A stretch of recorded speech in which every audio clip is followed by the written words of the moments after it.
안녕하세요, 남성정보모아입니다. 오늘은 필러에 대해서 가지고 나왔습니다. 예전에는 자가 지방, 엉덩이 살을 떼서 이렇게 수술을 하셨다면 두 번째는 이제 대체진 피해도 많이들 했습니다. 요즘은 간단하고 간편한 이제 필러 이렇게 이제 많이들 선택을 하고 있습니다.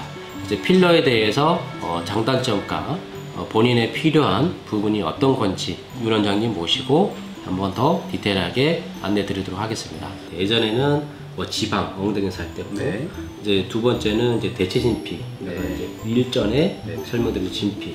근데 요즘은 필러로 많이들 하는 것 같아요. 네, 간단하니까 네, 효과가 좋고. 네.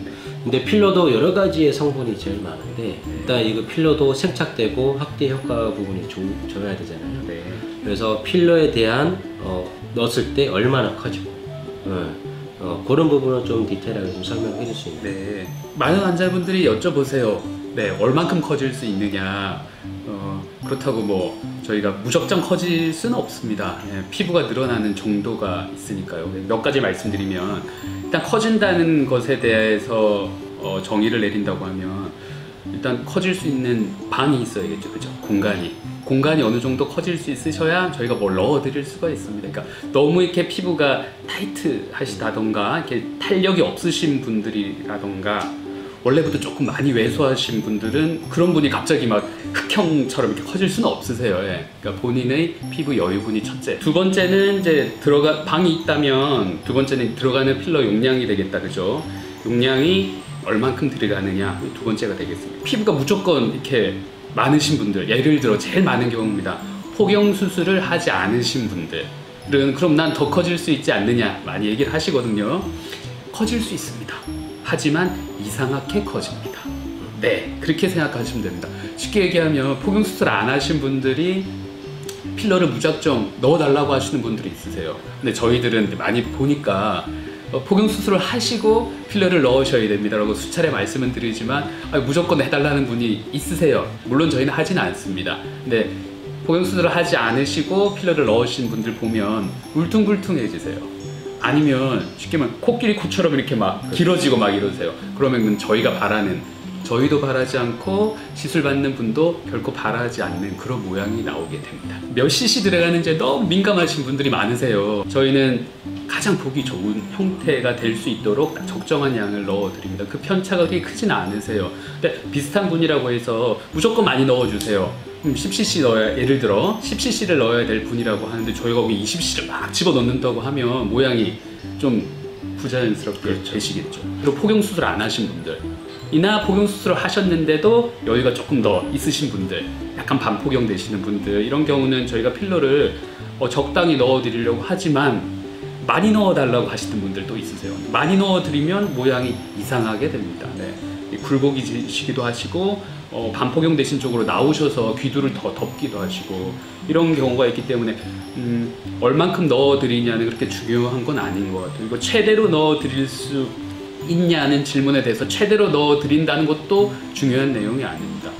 가장 예쁜 모양으로, 가장 멋진 모양으로 만들 수 있도록 저희가 용량을 만들고 환자분의 여유되는 피부를 그렇게 넣을 수 있게 다시 만들어 드리는 그게 가장 중요한 것 같습니다. 비용적인 부분은 그렇게 차이가 많이 나지는 않죠.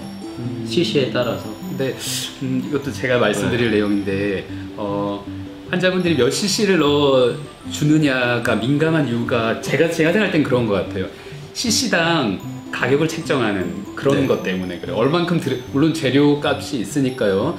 적게 들어가시는 분하고 많이 들어가시는 분하고 차이는 있겠죠. 근데 이제 그 가격 때문에 본인이 받는 시술에 많은 제약이 있는 경우가 많으세요. 그러니까 cc가 얼마 들어가는지 여쭤보시는 거죠. 그러니까 너무 이렇게 cc에 연연해서 이렇게 하는 곳은 조금 피한다고 하긴 그렇지만 본인의 시술에 있어서 최대의 성과를 얻기가 힘드세요. 그래서 잘 알아보고 본인한테 얼마나 양이 들어가는지 그리고 상담을 다 듣고 그 이후에 고민하고 결정하는 게 제일 좋겠네요. 네, 맞습니다.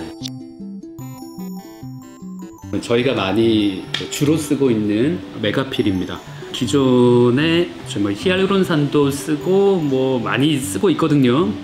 그러나 음경에 넣을 수 있는 필러로 유일하게 유일은 아니겠네요. 최근에 또 허가를 받는 일부 제품이 네. 있으니까요. 그래도 허가를 받은 제품입니다. 여기는 지금 2.5cc고요. 여기는 엄청 크죠. 10cc입니다. 4배 용량입니다. 사실 환자분 몸 음경에 들어가서 결국 남는 건 이 부분이라고 생각하시면 되세요. 남는 거는 얘가 남는 겁니다.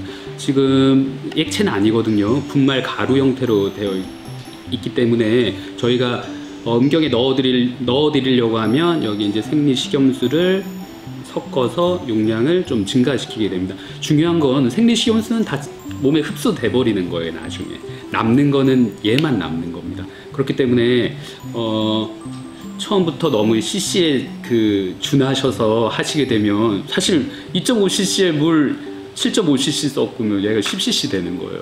네, 근데 결국 나중에 75%는 다 흡수돼 버리고 얘만 남는 거거든요. 그래서 처음부터 너무 이제 cc에 준하게 되시면 적은 용량을 넣으실 가능성이 아주 다분히 많습니다.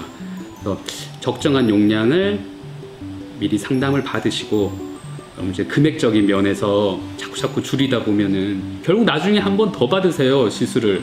네, 필러 같은 경우는 하기 쉽다 란 점이 있는 반면에 재수술 빈도가 상당히 높습니다. 그래서 처음 넣게 되는 필러의 양과 종류를 잘 판단하시는 게 중요하겠습니다. 요새 뿌띠 성령이라고 해서 요새 많이 되셨다고 네. 그죠? 남성에게도 뿌띠 성령에 해당하는 것이 바로 음경 기두 필러가 되겠습니다. 필러에 대해서 조금 설명을 드렸는데요. 더 궁금한 것이 있으시거나 또 상의하고 싶은 게 있으시면 아래 보이는 쪽으로 연락 주시기 바랍니다. 그러면 제가 더 친절하고 상세하게 또 안내해 드리도록 하겠습니다. 그러면 다음 시간에 뵙도록 하겠습니다. 감사합니다.